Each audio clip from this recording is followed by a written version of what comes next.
want to talk about blue light and its effect on sleep. And I also forgot to talk about this.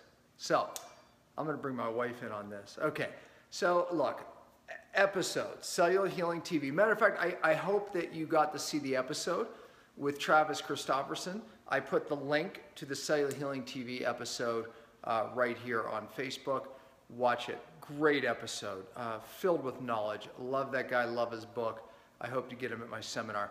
Okay, so I interviewed episode 151, Cellular Healing TV, Dr. Jack Kruse. So we talked about, matter of fact, the title is The Dark Side of Blue Light. What is blue light? Is it a problem? What does it do? The claim is this. So when we look at our screens, okay, right before bed, there's a Harvard study that shows that the blue light can deplete melatonin, I'm going to make it as simple as I can, and therefore affect our sleep, especially our deep sleep, which we get right when we go to bed. Typically the first couple hours, that's when you get your most deep sleep. Why is that important? Because that's your recovery sleep. So it's very important sleep. So I looked into these studies and I found there's a lot of truth here. So I sought out one of the leading experts. This guy's very bright. Matter of fact, you got to hold on tight during the interview because a lot of it is flying by pretty quick. But you'll get the main part of it. Matter of fact, I think there's some other things in the interview that will shock you. But the point is this, is that I found there is, in fact, solid science around blue light depleting melatonin. Now, I think that there's some stretches that become. So, does that mean watching television across the room affects your blue light? I think to some degree, but no doubt the studies are more with the light that comes closer. Now, I know you'll see the people wearing the glasses. Do we have any of those glasses around? My wife will go try to find some because I'm going to pull her out on this. So she has some strong opinions here. Wait till you hear. All right, so the glasses are called blue blocker type of glasses, right? They kind of have those yellowish, orangish type of lenses. And what it is they block blue light. So the theory is that you put these glasses on if you have to look at screens after sundown. Matter of fact, right now, you can actually have apps on your phone. So the new iPhone, I have mine set to block blue light. It doesn't block it all, but at least it blocks some. And of course, you can wear the glasses. And on my computer, there's some things called Iris, and plug in the ones, because I mentioned this before, and I can't remember the other one. And that blocks the blue light, and mine automatically comes on at sun, as the sun goes down. So boom, my screen turns color. It's blocking most of the blue light. So I think these things are really good, and I'm a big fan of these blockers. Now, unopposed blue light is the problem. You have to understand, the sunlight has all types of frequencies, wavelengths, from UV, UVB, all things. We have far infrared, near infrared, blue light. So what about being outside? Daniel, see, the difference is, oh, he took them. The difference is opposed blue light, unopposed blue light, I should say. Outside, it's in a frequency of other wavelengths, and it actually helps us, right? There's a benefit to having all these different wavelengths of light. Now, at night, we have unopposed blue light, right? So we're overwhelming certain receptors, depleting others, etc. Very complicated. And by the way, these receptors for blue light and in basically light in general work really important with like fats, DHA fats, things like that. So, all tying it together, that's a whole other show. I don't want to distract you for the main point here. So, all right. Now, here's where I think there's some stretches, okay? Because I think that, the distance, so people walking around in buildings all day, how much is it affecting their sleep at night? Because they're under blue lights dominant. Fluorescent lights loaded with blue lights. LEDs even higher. The best balance is the old incandescent light bulbs that you probably have to find online for the really good ones, the ones that they're making harder and harder to get. Those are the best. Fluorescent, not as good. LED, the worst, meaning the most unopposed blue light is in these LEDs. So if you're under these fluorescent bulbs or LEDs, how does it affect us at night? I'm going to say that the science isn't as strong there. I think some people will oppose me on that. I can tell you from my own experiences, because of this ring, that if I'm looking at screens this close before bed, no doubt it affects my deep sleep. This ring measures that. I'm going there next. If I'm watching TV, I don't notice a difference. So definitely the distance of that played a difference. If I'm in a hotel, if I'm under fluorescent lights all day, I tend to sleep the same. I don't notice a drop in deep sleep, but no doubt from the close light I do. So I'm not saying that there's not an effect. I think it's not good to be under fluorescent lights all day without going outside. I'm 100% for it, but I know that there's a drop off. I'm just not certain where that is. The bottom line is this: the more time we spend outside to counteract the time we spend inside under those damaging lights, there's no doubt that's going to benefit you.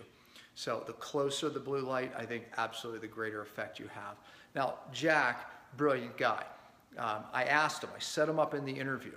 I said, Jack, because I knew his answer, what do you think is more important, light or food? Jack says light. Now, I think if you put someone in a black box, we would see health effects and it would be very dramatic to your health. But his point is wearing the glasses, staying away from unbalanced light, unopposed blue light is more important than food. I disagree.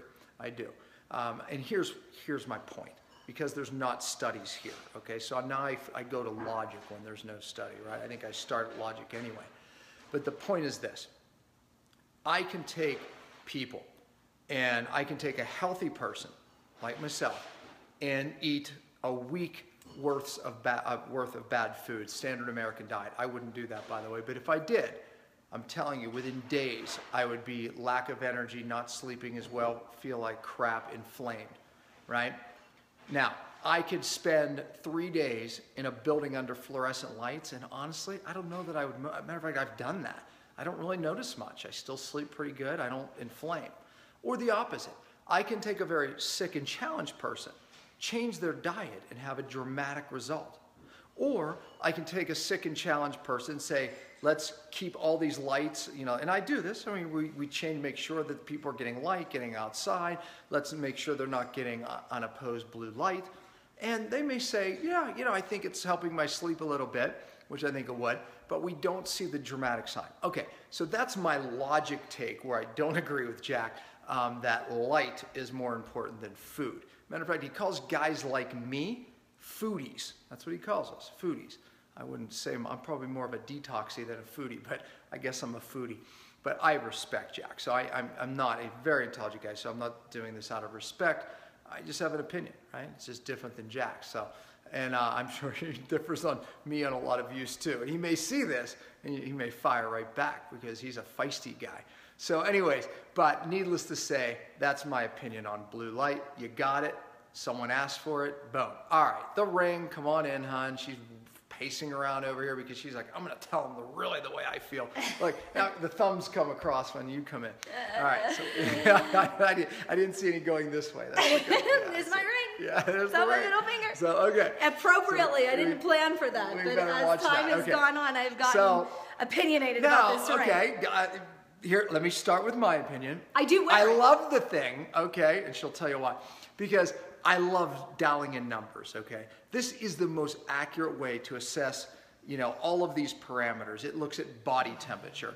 It assesses the changes in body temperature. It looks at deep sleep, REM sleep. I mean, it'll tell you how you're awake. I mean, if you wake up at 3 in the morning, I'm telling you, you look at your thing, boom, it shows that you woke up at 3 in the morning. I love that. Very accurate. That's one of my points of contention. I actually hate that about the ring. Okay, yeah, she'll tell you that. Okay, so I love it. I love knowing my delta sleep. I love trying to figure it out. Oh, if I ate before bed, it's like, okay, that affected it. Doesn't affect me, she says, and so it doesn't. Yeah. It does not affect me. I can eat at 8 o'clock. I can eat at 5 o'clock, because when we were, we're kind of phasing out of ketosis now, but when we were solidly in that, we were eating diet variation. We were eating within the window, and of, you know, whatever it was, 5 to 6 hours. And so so he was saying maybe it has something to do with that. I looked at that. That was not it. I could eat, because if we would go out to dinner on the weekend or something and we were eating later, it had no bearing at all on my deep sleep, which, by the way, according to the Ring, I never knew I had an issue with deep sleep, but apparently I have an issue with deep sleep. Yeah, I mean, again, you know, the thing that affects my deep sleep, again, figured it out with this Ring. By the way, you could see the name; it's in the title. So Oura, how to spell it, more importantly. And by the way, they're like what, $300? The one that you have. 300. Yeah, I about think $300. $329 maybe. Okay, I'm something trying to like think. that. It doesn't have to be. And then exactly $200 more if you get the mat. If you want the mat, it's more. I personally, I kind of like hers better. But anyways, bottom line, not expensive for what you get, in my opinion. Okay, so I love this because, like I said, you can dial this stuff in. The greatest thing that I realize is, you know, if I drink over a certain amount of glasses of wine, whatever it is, my heart rate, because it looks at your heart rate at night, goes up. Ruins my recovery score, which is basically, that's why athletes wear these. Matter of fact, my friend Ben Greenfield turned me on to the Ring. And what happens to your recovery score is it diminishes because your nightly heart rate is a sign you're not recovering. My nightly heart rate stays up. So normally I'm low 50s and it goes up to 60s. So not good. And my deep sleep tanked. So no doubt, too much alcohol for me is a negative. No doubt. If I eat too close to bed, no doubt I miss that level of deep sleep. My body's spending the energy digesting and I don't get into the levels of deep sleep. My theory with her is she just doesn't as good a deep sleep as me, so she doesn't notice anything. So, That could be true. I've been programmed. I was the one up with the kids at night for all those years. it is right? true. You know what, honestly? I think it's a the mother damn thing. cats. She's up with Oh. those cats, these dang cats. Yep. You know, yeah, it's like, so she's up in a, where is like me, and she's worried about the kids when they're out. I go to bed, I'm not worried about anything. I get like, 15%, deep sleep on average. Just Yeah, to make you- troublemaker. Go get that big one. That's the This one is that my I really want to see. Frida. We have a cat that's 28 pounds. I mean, it's the size of a dog. This one's small. But still a big cat, but small. Anyway, enough of And the they cats. fight at night. They do, and that's the other problem. And she has to And deal actually, with it. you know what? I have to be honest. I did have my best deep sleep. Remember the other night when they were both outside, and I was kind of nervous. I didn't want them to be outside, and Yeah. I kept going to the door, and neither one came in. And oh well, I went to bed anyway. So Prayed, and why- I prayed. So why do you hate the Ring? So so what happens is if I wake up, which of course I do, in the middle of the night, and I immediately realize that I totally am going to be being tracked by this Ring. And if I don't fall right back asleep, it's going to punish me. If I do, I think about these things. I do. And it's true. Like he said, he knows exactly, you know exactly, you look at it the opposite. You get excited because it knows exactly what you do. Yeah. I get mad because it knows exactly what I do. And so I think that does, it just puts a burden, it just puts an added burden on me because my mind's always going anyway. Yeah, I mean, but even before that, there was always like that thing of because, Daniel and I were always looking at it going, let's try this, let's try this. You hated that. Because you didn't want to try new things. You don't like change. That's my theory. That we would say, well, do this. Don't look at your darn thing before bed. I have to. Here's the other issue. So she You gets ready? mad. I So- forget to turn off my Bluetooth. So after Oh, you gee. get your reading, right? Oh, but that's Yeah, actually an one of issue. the benefits of this is that it doesn't, you can turn off Bluetooth. I can wear it all day or night and have no EMF.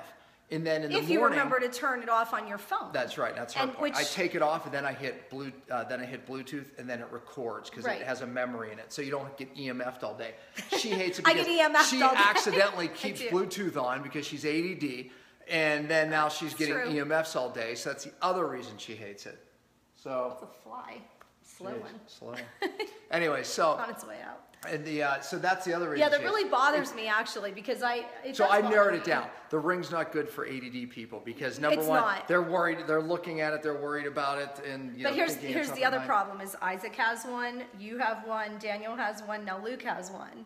So the fact that my whole house has one, I have to wear mine. So I have a new problem. Yeah, but she's addicted to knowing. I am. Because I am. I first do thing want in to the know. morning, she's trying to see what her sleep is, and we compare. Actually, I had a 91 this I morning. had a 91 yesterday morning. Yeah, so that's the percent. It gives you a score. This morning I was at 81. Okay. But I felt, see, but here's the deal. I feel great anyway. Yeah. If I mean, obviously, I recover enough, but it's still, I don't recommend it for the ADD. But here's why the athletes wear it, because you could wake up and go, yeah, I slept fine. But if you're lacking deep sleep, you really don't know it, but your recovery knows it. So that means you're not recovering from exercise. Therefore, you're not getting the benefit of exercise. So your readiness score looks at that and says, okay, according to your heart rate, nightly heart rate, your body temperature fluctuations, your amount of deep sleep and REM sleep, you can have a hard workout tomorrow and you're going to do well. You're going to recover from it. So it's some cool things like that. And it must compensate in other ways, because my heart rate is always low, upper 40s usually. And so I must be recovering. So even though I don't get into deep sleep at the same quality that I should every night, I still end up with other parameters that are working my benefit, because it always tells me I'm good to work out. Yeah. There are other adjustments that the ring will make. You just, I think you haven't given me enough information. Of course, I don't read directions, so. Yeah, I probably have given it to her and she chooses not to listen. So Gina asked this, and I think it's a great question. How many hours of recovery sleep are ideal? It's a percentage. You want between 15 and 20 of deep. REM, more like 20 to 25, even up to 35. So you need every level of sleep. So you want to hit that 15%. So it's more of a percentage. I like to see a good solid hour. Last night, I actually had an hour and 16 minutes of deep sleep, because at first you get most of it right in the beginning of the night. And so that's why it's important not to look at the blue screens before bed. So that's where I agree with the whole thing. So yeah, I mean, no doubt. Because it does deplete melatonin. And by the way, the melatonin is how you fall into a deep sleep. It's produced in the pineal gland, and that's where it screws up the production of melatonin. And there's solid science there. There's a Harvard study there. So, complete agreement with the blue light there. So it's pretty cool. Oh, yeah, that's good. I'm glad you got that. It gives you, so it tells you, it actually tells you how charged your ring is. Oh no, my Bluetooth is off, so it won't tell you that, but it will tell you that typically. Your sleep score, your activity score, and your readiness score. So I had 81% sleep last night.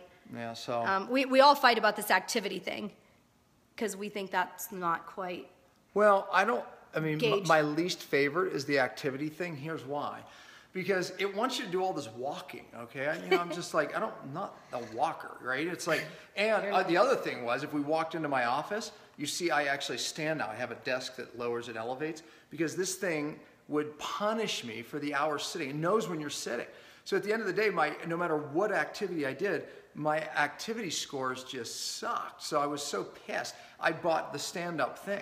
And then I realized everybody that has this ring ends up standing or walking on treadmills. I interviewed Ben, and he's walking on a treadmill, right, doing the interview. I interviewed Joe Mercola, who has a ring. He did an interview from a treadmill. This ring That's causes what she hates stress. about it. Yeah, exactly. It does. It causes stress. Our lives are hard enough. Come on, people. So I wondered how my friend Ben ends up going to get the mail, Him out. sprinting out and doing push-ups in between. I think it was the ring.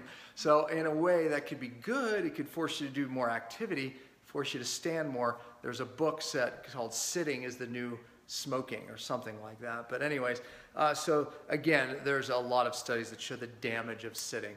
But let me tell you something, when I'm standing all day, man, my back kills me and I just have to sit down. So I think there's some good for standing and sitting combinations. Of course, squatting is actually the best, but who squats in modern day times? Nobody. So therefore, we should stand more. But standing in one place is harder than moving, and that's why they kind of get the treadmill going. All right, so this time I didn't forget. I answered blue light, gave you my personal feelings. Listen, watch the interview with Jack. You might agree with him, but more. But I'm telling you, you put common logic to it. And again, I pull back just a little bit. But, I'm not one, you see, I'm not wearing the glasses, the blue blocker glasses. My son does it. But again, I would wear it if I didn't have a screen that was protected and I was before bed. I'm going to get asked the question, how many hours of bed should you protect yourself from blue light? pretty much sundown. As soon as the sun goes down, start protecting yourself. And that's the way the apps work. Mary, what's the app? The one app is called Iris that you put on your computer. Yeah. And then what's the other one called? I never remember that other one. Joe Mercola looked at both. He said Iris is better because it blocks 100%, whereas the other one, there's still some blue light coming in. Someone will read the comments. It'll come up on the other one. But anyways, and then if you have an iPhone, you can go into settings and you can put on the blocker there as well. And you're still getting some. That way the glasses before bed, if you're looking at screens, especially the tablets, I mean, no doubt the glasses will help you there. But you're not going to see me in the glasses out and about at night like you see many people. I think that's pushing it too far. But that's me. I know. I'm going to get haters. But okay. All right. We'll see you tomorrow. Hey, listen. Tomorrow, I think I'm going to leave it till Monday perhaps because for whatever reason I get more viewers during the week. I don't know. But stay tuned for mold illness. It is a surprising, shocking reason why many people don't feel well. If you have wet basement, you have mold. And no doubt that's affecting your health and multiple problems, even why people can't lose weight. We're going to talk about that. It will be a series because how to make a home safe, how to test in humans, how to test in homes, what you do. All these things are big issues, big misunderstand area here about mold. And I was asked to do this many, many times. I see thumbs up coming across because there's so much here. And we've learned so much over the years about it that we need to learn more. And again, share and like because there are so many people with these problems. I'm telling you, many, many people. So, and it's an epidemic growing because of the way we're building buildings. That's just a little stay tuned. It's going to be a big series. I'll see you then.